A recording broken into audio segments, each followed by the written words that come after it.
और इस वक्त की एक और बड़ी खबर आपको हम बता दें जो लखनऊ से आ रही है। लखनऊ में भी एजेंसियां एक्शन कर रही हैं, जहां जांच एजेंसियों ने आतंकी शाहीन के भाई परवेज को भी गिरफ्तार किया है और परवेज की गाड़ी को जब्त कर लिया गया है। थाने में इस गाड़ी को लाया गया है। जानकारी के मुताबिक परवेज की कार से एजेंसियों को कुछ डॉक्यूमेंट्स मिले हैं और गैजेट्स भी मिले हैं, जिनकी अब जांच करवाई जा रही है।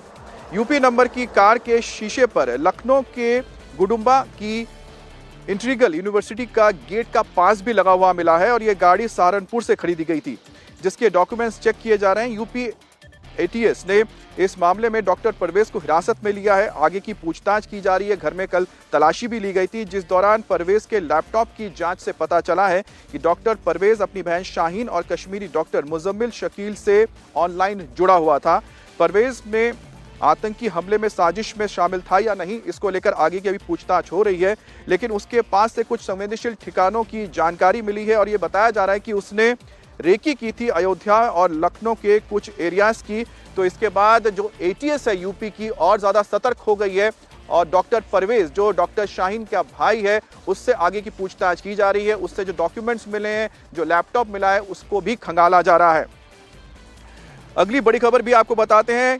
डॉक्टर शाहीन सईद के बारे में भी कई सनसनीखेज खुलासे होते जा रहे हैं। जांच में पता चला है कि डॉक्टर शाहीन तमिल उग्रवादी संगठन एलटीटीई की तर्ज पर भारत में जैश ए मोहम्मद की एक महिला ब्रिगेड तैयार करना चाहती थी।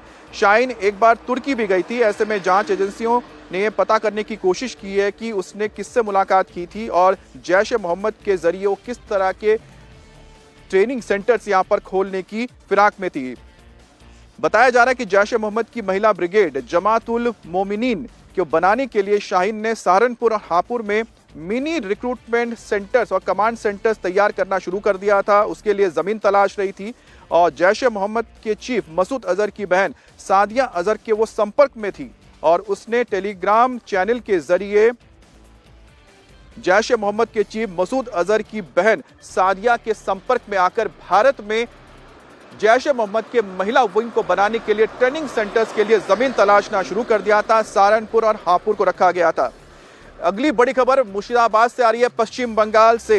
पश्चिम बंगाल में भी एनआईए ने एक प्रवासी मजदूर मैनुल हसन के घर पर छापा मारा है और तलाशी के बाद कुछ घंटे तक पूछताछ की गई है।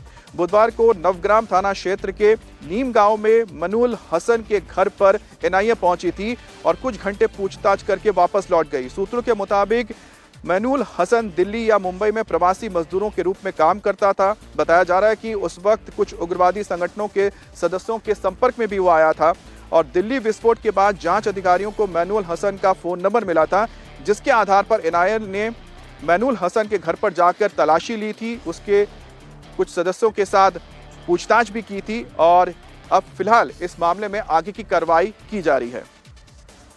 और अगली बड़ी खबर भी आपको बता दें जो गुजरात से आ रही है। गुजरात में अलकायदा की आतंकी साजिश के मामले में एनआईए ने 5 राज्यों में 10 ठिकानों पर छापेमारी की है।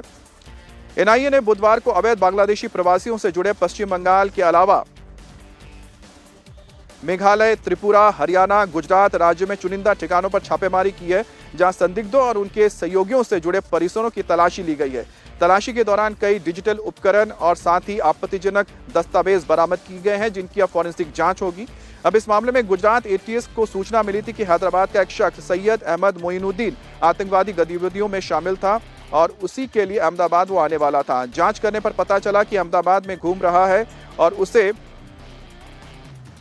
अडलाज के एक टोल प्लाजा के पास गिरफ्तार कर लिया गया है। उसके पास से हथियार बरामद हुए हैं और साथ ही ये खुलासा हुआ है कि वो रिसिन नाम के रासायनिक जहर तैयार करने की कोशिश में था और उनकी कोशिश ये थी कि प्रसाद या किसी खाने में से मिलाकर ज़्यादा से ज़्यादा लोगों के बीच में बांटा जाए ताकि लोगों की मौत हो जाए। तो कहीं ना कहीं मोइनुद्दीन की कोशिश ये थी कि बायो वेपन बनाया जाए, केमिकल वेपन बनाया जाए, रिसिन जैसे केमिकल को तैयार करके, जो कि साइनाइड से भी ज़्यादा खतरनाक होता है, उसका इस्तेमाल मासूम लोगों के ऊपर किया जाए, जिसको लेकर अब आगे एनआईए जांच कर रही है।